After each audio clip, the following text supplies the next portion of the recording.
the first thing we'll do is we're going to have a Pledge of Allegiance. I pledge allegiance to the flag of the United States of America and to the republic for which it stands, one nation, under God, indivisible, with liberty and justice for all.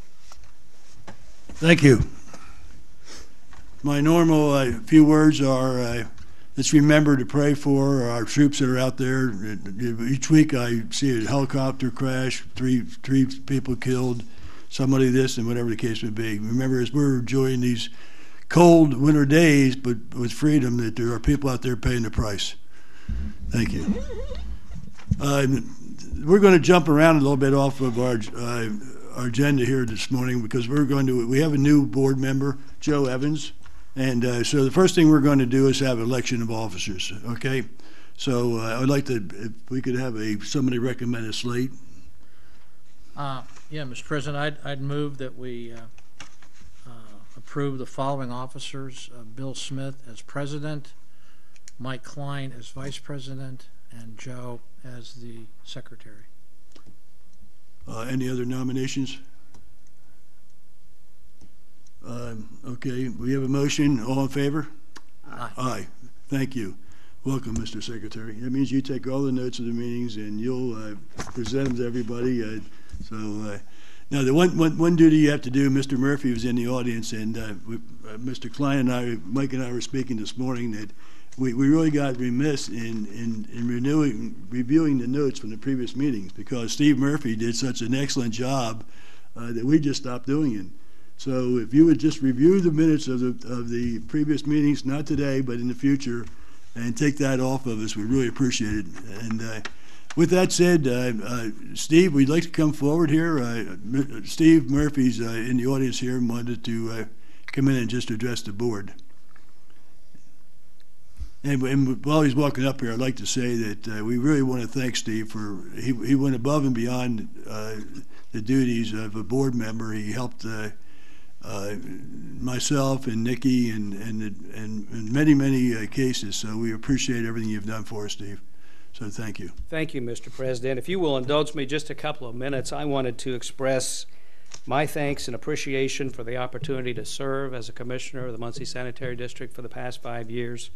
It has been a great pleasure for me, and I have had the opportunity, particularly over the last year, to have several conversations with the mayor about the sanitary district and its future.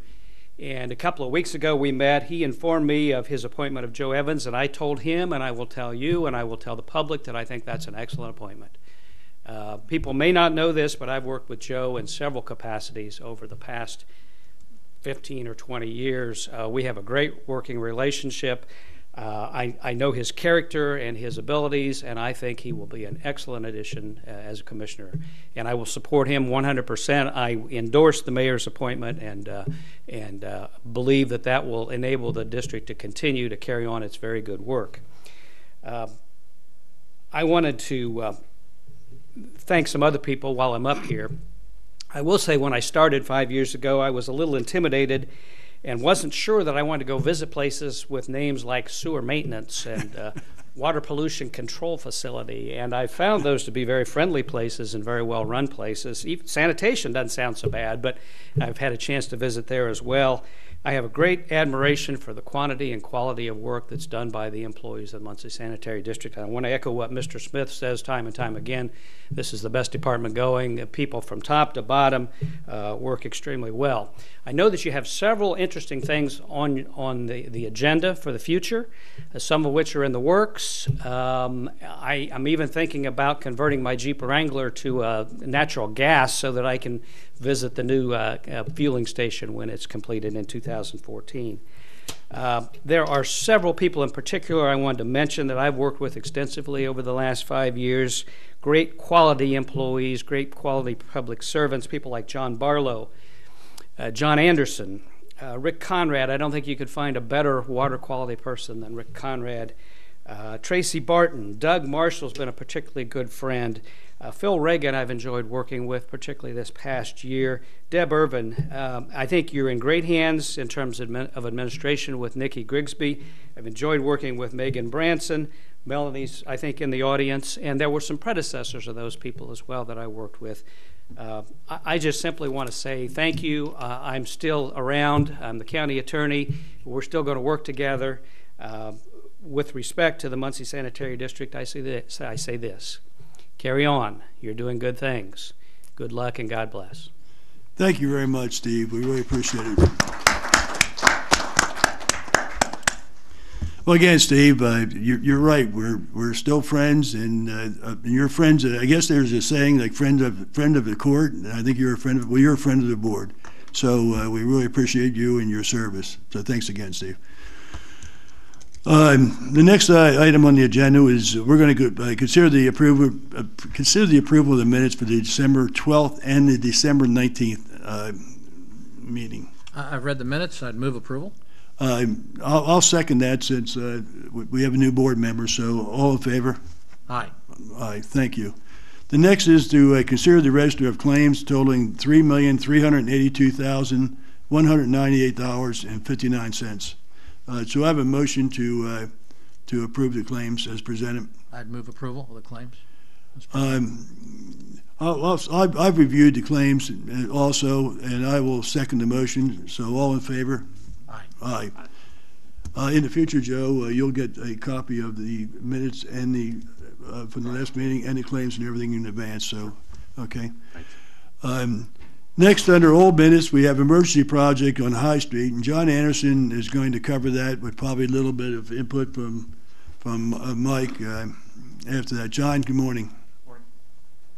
John Anderson, District Engineer. Asking that High Street, south of Seymour and Victor Streets, be declared an emergency. We've had video evidence of the pipe is starting to collapse. It is still functional, but we are asking to declare this emergency so we can do a reroute.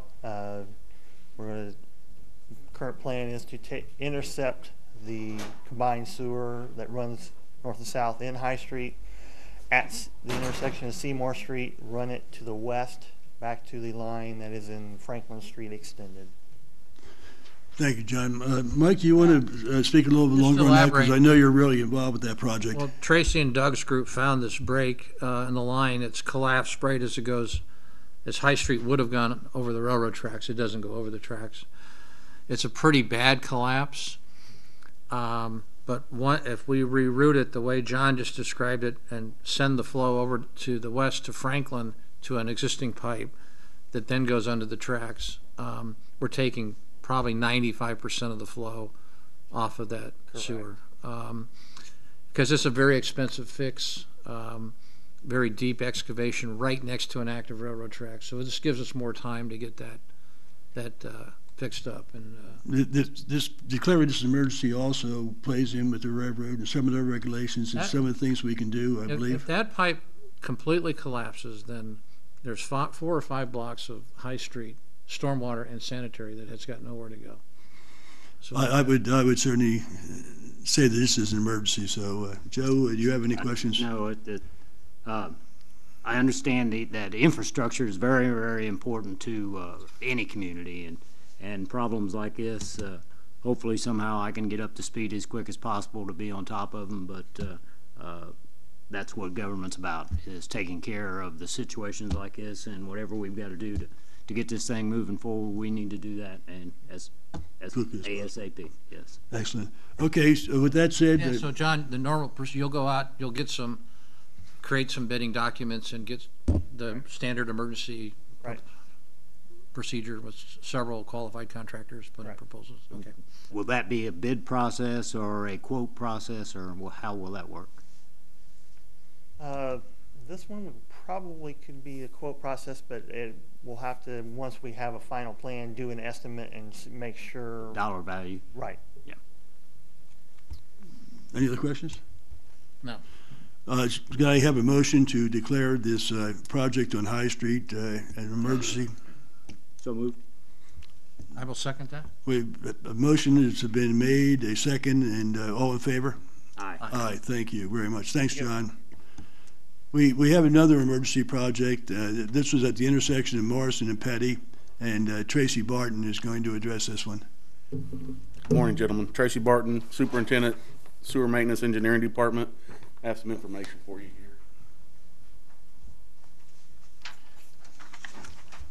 While we're getting this, I'd just like to cover this for Joe. Joe, our procedure on emergency projects, and High Street was a little bit different because it hasn't actually collapsed completely. But what we do when somebody calls in and has their house flooding, roads caving in, something that's definitely an emergency, which means we have to do it ASAP, okay? The procedure is that we'll get an investigation on that project. The district administrator or the board president will get a call from sewer maintenance explaining what the problem is and give them permission to proceed. At that point in time, they go out and make sure that the safety is involved, do whatever needs to be done at that point in time to make sure that that our citizens are taken care of, okay? Then, after the fact, we'll have a report to the board, okay, of exactly the entire incident, what happened. So, in this case here, all the procedures were followed. Tracy went ahead and let us know what was going on and why. So now he's just giving a full report on it. And with that, I noticed one mistake already. It was December 27th, not the 26th, gentlemen. I apologize. There was an emergency out at Morrison and Petty Avenue. Our television technician had been called out there due to some sewer backup.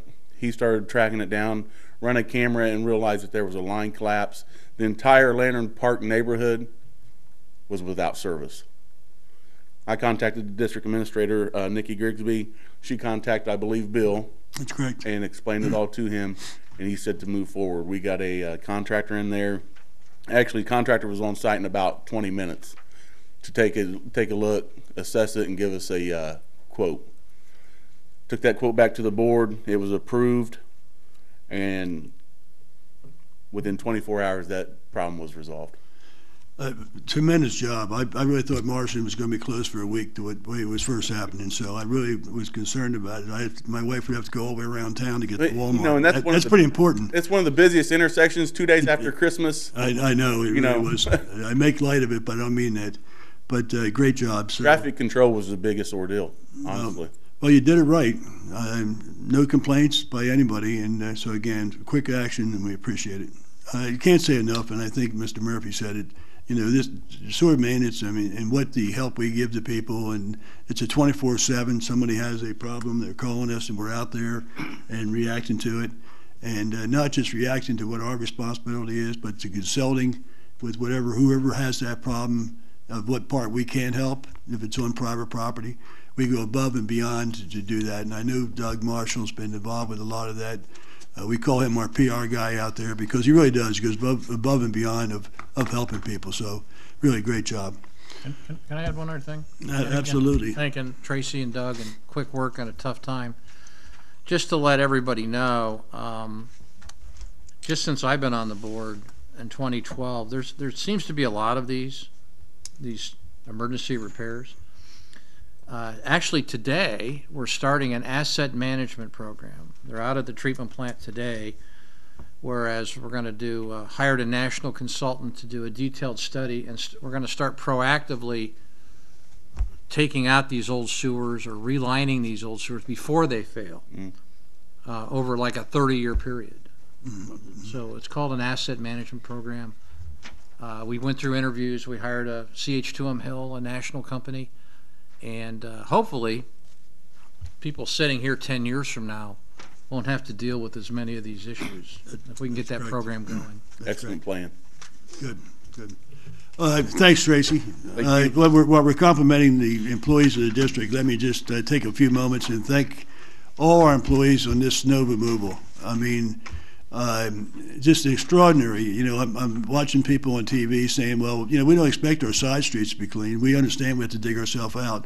Well, you know, I walk in the subway and people are saying our side street was cleaned in 2 days. It just, they worked around the clock, 12-hour shifts, and I believe we had more trucks and vehicle outs cleaned, and this is not put down to the city, okay, because they had everything they had out there, but I think we actually were able to put more vehicles out there helping the city and coordinating and working together with the city so that there wasn't any duplication of somebody doing the street and somebody else doing the street. So it all came together really, really well, and I think that the city, the mayor, the city employees, our employees that are all involved really need to be complimented. You know, when something goes wrong, we're all quick to criticize, we're all quick to find fault. But I'll just tell you this, I mean, whether it's a snow emergency, what a fabulous job that was done in the sanitary district in the city. So to everybody out there, I understand we're getting the pizza party together for those involved, and Steve will make sure you're invited. And so again, the board really wants to thank all of our employees. Oh, Bill, can I Absolutely. Mr. Quirk? On that, I also want to compliment everybody. I had my future in-laws come in from out of town, and they said how the difference between Muncie and Anderson. But do you know off the top of your head, I know that the trash pickup was not regular this week. Do you know how that is going to work? I think I do. Let me take a stab at it. Monday and Tuesday, we did not pick up our regular trash routes, but we did not disrupt anything else. So Wednesday would be Wednesday pickup, Thursday would be Thursday, and Friday would be Friday. Just people and then Monday and Tuesday would just be doubled up. Their Next trash week. is going to be heavy next week. How did I do? Did I get that right? Yeah. Thanks, Nick. Okay, I see her nodding her head. Okay. And I didn't even lose my phone, so I was able to read the message, Tracy. That's a private joke. We'll have to bear with me on that one. Just a quick end of the year report on small office solutions here. And first of all, I just want to thank SOS for, under very trying conditions of a lot of court cases out there, spent a tremendous amount of time doing more than just making courtesy calls, signing agreements. I don't have the exact number of how many agreements we've signed, but just really, really did a fabulous job for us.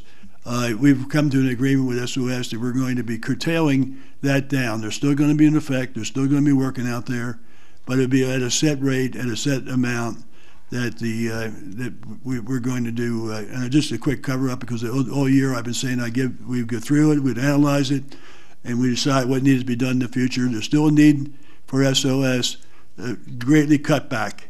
Okay. Can I say something on that? Absolutely. When we first started, beginning of the year especially, we had a mess on our hands with all these cases, and we've got to the point where we've got somewhat of a hold on them. We still have, thousands. We probably had 9,000 cases to begin with, and we're probably down to, I would say, 6,000, maybe 5,000 or so that are still out there. That doesn't mean there's 5,000 defendants, but we're still trying to work with that. So we've got a handle on a lot of what the mess we had to begin with. So, but there's still, I'm still getting mortgage foreclosures in the mail that we need to file liens on and follow up those court cases and stuff. So we have made quite a bit of progress, and hopefully we'll continue to do so going into this year. And hopefully by the end of this year, maybe we'll have the whole thing under control. I don't know. There's always going to be a percentage of people out there that are not paying their bills or not desiring to pay their bills. Our goal is to get to the people who do want to work with us and get that done that way. Thanks, Mike. Yeah, we'll take a few seconds here and just to go back to, we did have an amnesty program, and then we basically extended that amnesty program. The board has the authority to turn off somebody's water if the sewer bill isn't paid. The last thing and I've said this numerous times during the year, the last thing we want to do is turn anybody's water off. And one of the things that we have set up at our cost, and I'm not going to hide it has cost us some money to do such, but before we take somebody to court, get a lien on their property, turn off their water, okay, or to turn them over to a collection agency, which just adds to the cost to the customer, we have taken extraordinary measures, okay, to send a letter out when you're delinquent, to offer to sign an agreement with the delinquent customer, so in order that we don't have to do any of those above. And basically we've accepted taking their old bill over a period of time, take payments on that as long as they keep their current bill current.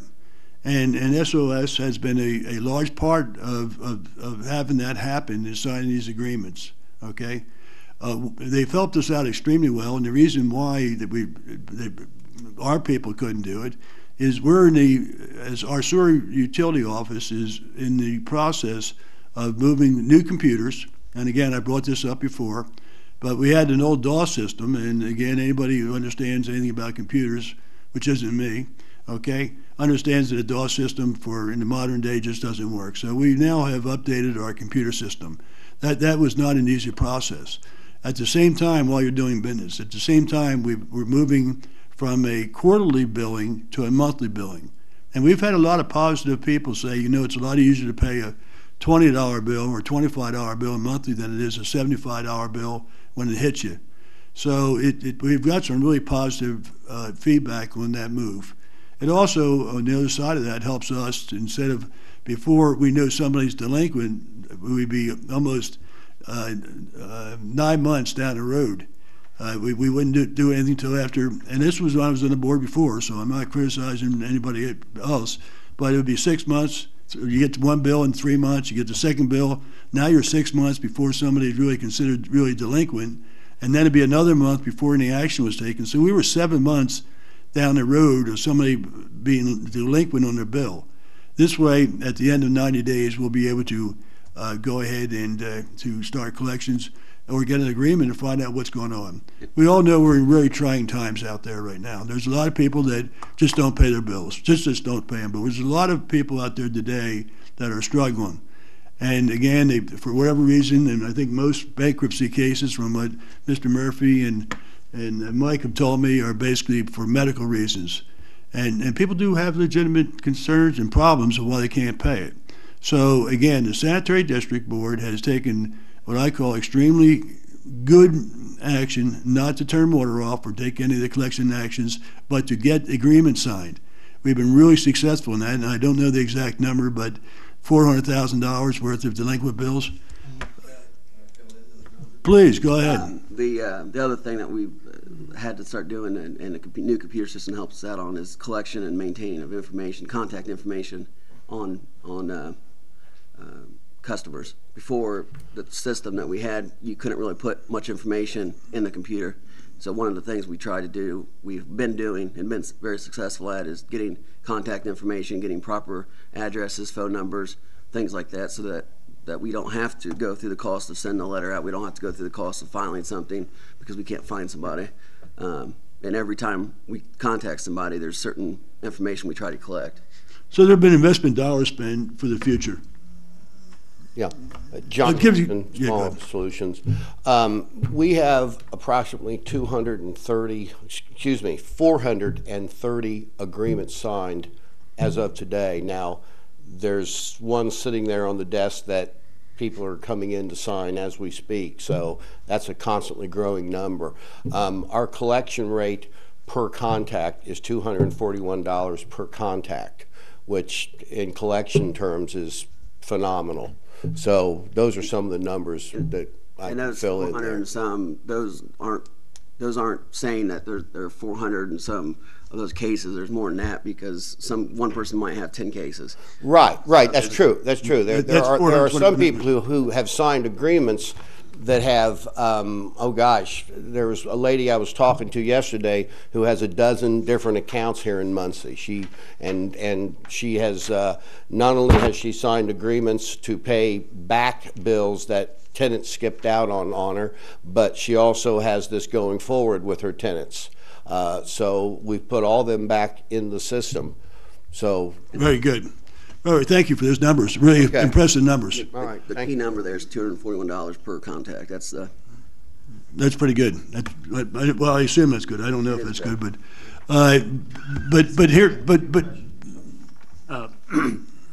You talked about this lady that had 12 parcels or whatever property. And when we're when you guys as SOS are dealing with people, you're dealing with the deeded owner. and not the individual that had been on the property, or, I mean, how's this work? We usually John? go try to use both. Try to go with both. Usually, we start off with the person whose name is on the account. And in most cases, you know, they understand they owe the bill. And obviously, we all know that ultimately it's the landowner that is responsible. If for one reason or another, the person whose name is on the account is not a collectible, contact, then we seek out the landowner. And in many cases where we have people who no longer have service with the district and all there is an old bill, we go directly to the landowner in those cases. And a lot of times they don't even know. Yeah, many times the landowner has no idea that they have this, we had one, for instance, I'm not going to name names or anything, but the gentleman had run up nearly $3,000 in unpaid sewage bills, and his landlord had no idea.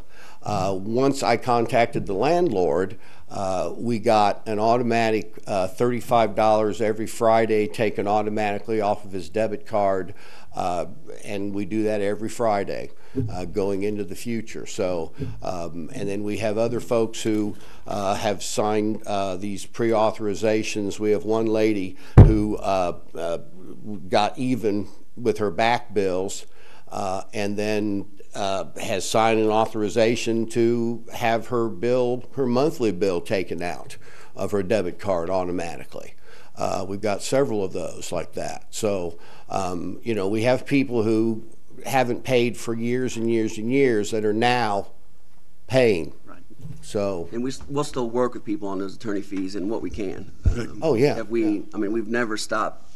We don't collect attorney fee and keep that money. That money comes to the sanitary district. But if we can work with somebody, that attorney fees that were either that were, I guess, in that judgment, we can deal with that. We still have to pay sanitary district. We still have to pay the filing fees if it's got to that point. But we have flexibility with the attorney fees, and most of the time we can get those down to zero if people are willing to. You've done a great job on that. So no doubt about it. Any attorney fees we collect still come to the sanitary district. We have we've not only recouped a lot of the sewage bills, but we've also gotten a lot of money back into the court system. As we know, Steve Craycraft said we were $750,000 out because of the old system. While we haven't made much of a dent in that, we make a little dent every chance we get. Usually this is with title companies, people who are trying to, get title, clear title to a property. And with those, we get our sewage bills, we get our court costs, and then we write off the attorney fees on those. So that's where we're at on that. Thanks, John. Okay. I do have one question. Okay. Good. Council with the district. I guess, does the district maybe need to look at something else, Michael, that instead of when people come in to sign up to get their sewage bill, not that person that may be renting a property, but doing it with the person that owns the property? Whenever we talked, when we've trained and John has got extensive training in call centers and things like that. But every time we talk to somebody on the phone, we're accomplishing something. It's either getting information or getting money. So getting an actual landowner is one of the things we ask, and then we try to contact those people. Obviously, the landlords, and it would stand to reason that landlord would be in a better position to pay that money. But we've run into the situation where, and this happens all the time, I think, is that it's in the lease that the tenant is the landlord's to pay the lease, but we're not a party to that, so it ultimately goes back to the landlord. But when we're dealing with, like he said, property management companies, title companies, banks, they're the ones who usually, a lot of times will write us these big checks to cover everything to get clear title. But we are, getting as many people working on a certain case, whether it be the landlords, the previous tenants, or whoever, that's our goal, is to get as many people. Maybe if we get all those people together, then we can get as much money as possible to get that bill paid off. Does that answer your question? No. Not a bit. Let me try to answer it. As we move forward, let me try to answer it. is there a statute or something that will change to make it work the other way? Well, here's what it comes down to. When we started with the old computer system, we didn't even we receive a bill from the water company, and it says that John Doe opened an account. And so that goes, and we open the account at that point in That's time. how you get the That's meter how and we, the that's how water. we get the meter read and everything else, okay? Yep. We weren't obtaining in the past any further information than the name and the address, not even the telephone number. Because our computer system can handle it. Right, or we didn't know the water company would give it to us. Well, we now have the telephone number. And our records over there basically pretty well, we pretty well know up front who owns the property and who doesn't. And we go along with who is going to be billed as long as the landlord knows that they're ultimately responsible. So I see Mike nodding his head. Where we come into the problem, and again, you know, I visualize today that, and one of the reasons we curtailed SOS back is our people, now that we have a new computer system and we've outsourced our billing, okay, that's being done by Star Bank, and their collections is, and it's also outsourced the direct billing. So our people over there now can now take, instead of them signing the agreements, our people will now sign the agreements. So we've switched, they were that great gap before our people were capable, or not capable, they've always been capable, had the availability of time to be able to do these things. So now we've got them cut back somewhat, still a very important clog, okay? But then it'll come back to our people to, and we'll decide with legal counsel now, okay, out of SOS, they're out of the picture now. Do we want to pursue this? Is it worth pursuing it?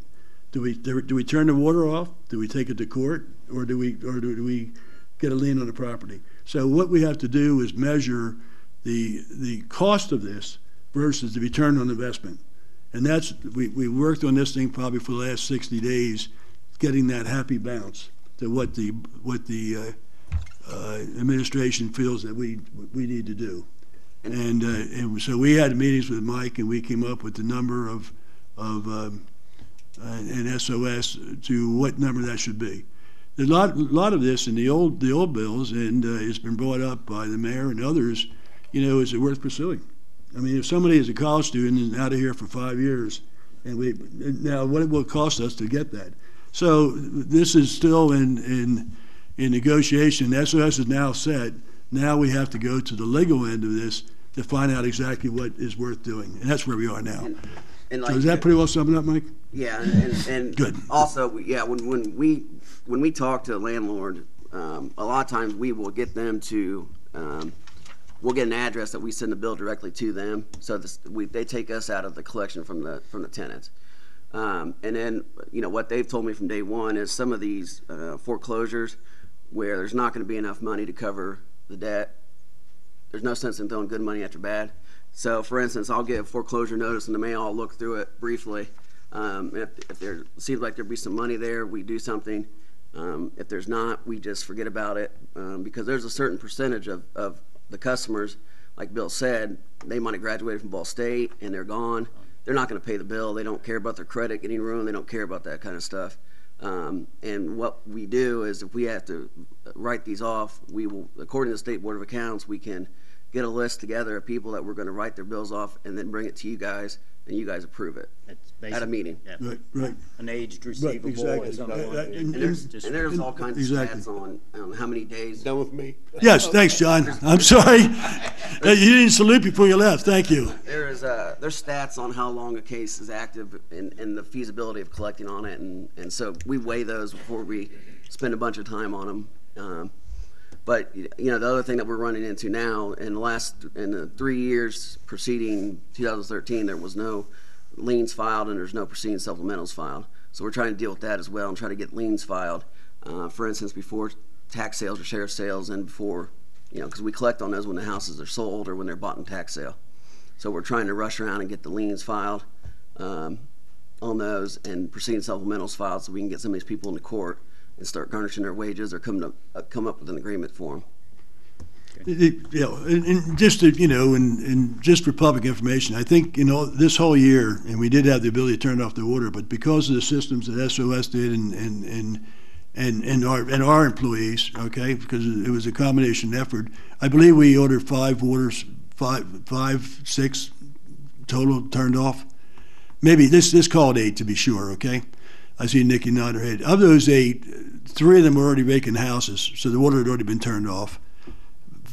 4 of the others, okay, in fact, if I'm not mistaken, 4 of them came in and signed an agreement paying their old bill. And so, you know, to my knowledge, there's nobody, maybe one person out there that actually has their water turned off. So, you know, and I don't know how many delinquent bills we have, but thousands, okay?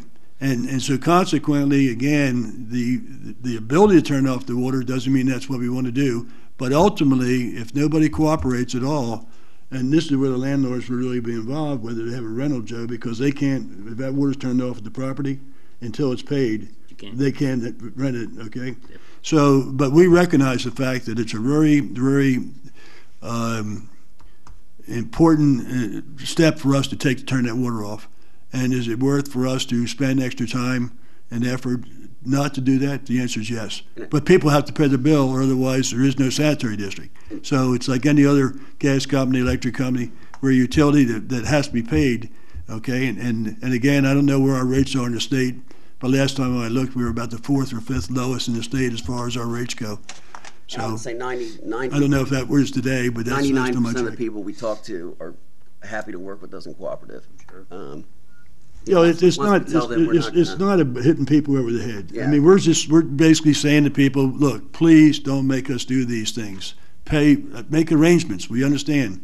How much can you pay?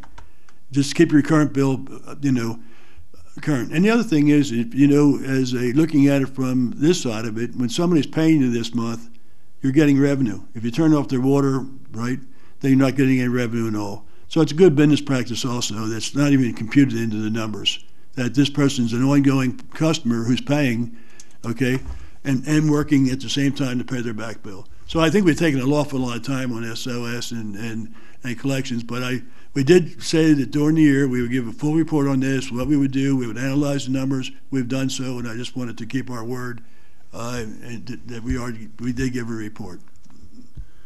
Any questions on that, Mike? No. Good. That was we covered that well enough, huh? Okay. With that said, guys, I don't think there's anything else on the agenda, and so we'll adjourn the meeting. And our next regular scheduled board meeting will be Thursday, January 23rd, 2014. And is there any questions from anybody in the audience? I would just like to make a comment. I usually do that. Just reopen this board or. Well, you kind of stole some of my thunder about the snow bill. I was going to compliment them on a good job. Well, don't stop. Go ahead. They did 100%. Well, give us your name. I ever had my driveway or the street pushed where they didn't cover my driveway back up. They actually pushed it into a corner. That's of the yard. that's fabulous. Will you give us your name and address I'm there? seldom complimentary to the board, but there you go. It's 110%. Thank you. Also, Excuse me. I'm sorry. Name and address. Les Marsh, 1216 North Ridge Road. Thank you. I thought that would be indelibly etched. Beginning of the year, when you decided on a levy mowing company, I believe the board said their reason for going with Smoot Landscaping, they decided to go in another direction. Well, I got the file here and be glad to go over it with anybody they want to see it. This other direction cost the taxpayers about $134,000 is what it cost. Also, one little particular thing, there's $3,250 billed on 4 different invoices from Smoot for a bridge they built to span a pipe on the levee to facilitate equipment to mow. I don't know what kind of bridge they built or whether they tore it down every time and built it the next time. But this is on 4 separate invoices. $3,250. It's just, I don't understand that. What invoice dates are those? Huh? What invoice dates? Do you have them right there? Yeah, I got them. What are they? So Well, just let me take this apart because I got all. If I undo this in front of you, Okay. it's going to fall all over the place. So. Okay. Well, just let me know those. I'll look at them. All right, I got them here, and that just doesn't make a lot of sense to me. I can't answer the bridge, but Tracy, do you want to address the total amount of money that was spent last year? Are you prepared to do that, or we can do it at the next meeting? I can do it at the next meeting. Okay, because we'll do a study, but I know we've been working on what we spent the year before and what we spent this year. This is true. And in relation, I think we spent less money this year on cutting the levy than we did last year, projected out So how many were Well, done? you're absolutely right, but some of the stuff that was turned in was done under the total of the mowing bid in 2012. And he also did the critter holes that are going to have to be done next year or either rebid. Okay, You know, it's $3 a copy to get the thing to kill the animals off, right. except the one that come out of the critter hole when I was poking around in it. I believe they left home. Don't scare the animals now. Well, it was I was more. I thought I was going to shoot it, but I thought it might make it mad. But anyhow, there's a give and take on this. But several of the invoices were given that were done under his bill, under his bid last year. And as some people have told me, he did a lot of areas that hadn't been done last year. Yeah, we did the same amount of areas this year. In fact, John Craddock, his part down there, sent us a telegram, or I'm sorry, an email, and said it was the best that this past year it's ever been done. I've been down on the levee, and there was nothing wrong with the work. Yeah. I mean, nothing. Well, tell you what, we appreciate. Thank you. There's got to be 500 critter holes down there. Yeah, I mean, they're just going to come back, and that's a problem with getting the levee recertified. Yeah, I know. So anyhow, I'll get the dates out on those. Okay, thank you and very much, and we will give a full report on it next at the next meeting. Yeah, Bill, if I may, at the next meeting, I will have accurate information and numbers for you on that. I appreciate it. In the meantime, we'll Mike and you can get together, and Nikki, and review whatever bills on that bridge. I know because a temporary pipeline went down there, we had to build a bridge, and I know there was additional cost because we had to be trimming all along that pipe rather than just there was no trimming there before. So I do know there's additional cost there. I don't have all the details. So again, is there anything else, Mr. Evans? Comment. I would like to thank Steve Murphy for his kind comments as me coming on the board. Steve and I have worked very well together for a good number of years, and Steve is an asset to this community, and I appreciate everything Steve's done for the community and what he said. Thank you, Steve. Joe, you'll learn I always have to have the last word. Maybe not. Steve and Joe running into each other live would not surprise me. I know Steve did a tremendous amount of volunteer work, the YOC and other organizations, and I know Joe's been very active on volunteer committees throughout the community, so it's not surprising to me that you would be acquainted with each other. So with that said, we'll call the meeting, and again, next Thursday, the next meeting will be January 23rd at 10 o'clock, same place. Thank you, everybody. Tracy. You got it, Joe. Yeah, it's so much.